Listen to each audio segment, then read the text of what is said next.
Hello hi friends, నా పేరు గోపాల్. మీరు చూస్తున్నారు థింకింగ్ వే యూట్యూబ్ ఛానల్. మొత్తంలో ఇంకా రైతు భరోసా పేమెంట్ అకౌంట్లో నగదు జమ రేపటి నుంచే షురు.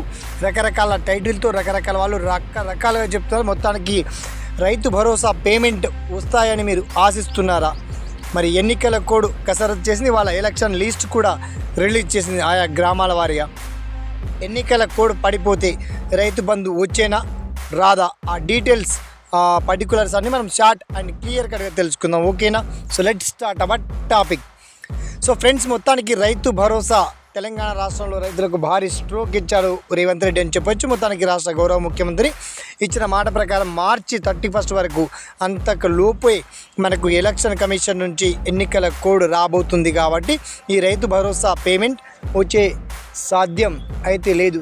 3 months తర్వాత ఈ Rythu Bharosa payment credit చేస్తామనేటువంటి update ఒకటి వస్తూ ఉంది. మరి ఫిబ్రవరిలోనే ఫస్ట్ వీక్లోనే మనకు ఎలక్షన్ కూడా పడిపోతుంది. కాబట్టి ఇక రైతు భరోసాకి రామ్ అని చెప్పాలి. మరి ప్రభుత్వం ప్రజలకు ఎటువంటి తీర్పు ఇవ్వబోతుంది ఈసారి ఈ గ్రామ పంచాయతీ ఎన్నికల్లో, దానికి సంబంధించి పర్టికులర్ డీటెయిల్స్ అన్ని కూడా మీకు వీడియో కింద లింక్ చేసి, మొత్తానికి రైతు భరోసా పేమెంట్ పైన ఎక్కువగా హోప్స్ ఆశలు పెట్టుకోకుండా రైతులు కాస్త మనోధైర్యంతో ముందడుగు వేయాలని చెప్తూ, మీరు కాస్త మనోధైర్యం కోల్పోకుండా ముందుకెళ్ళాలని చెప్పడం కోసమే ఈ సెపరేట్ వీడియో చేయడం జరిగింది.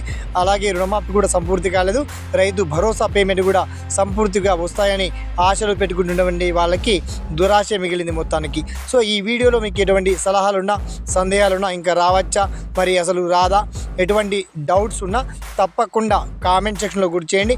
అండ్ ఈ వీడియోని మాత్రం ఒక 100 మందికి ఫార్వర్డ్ చేయండి, షేర్ చేయండి, లైక్ చేయండి. సదా మీ సేవలో ఈ thinking way YouTube channel. Thanks for watching. జై హింద్.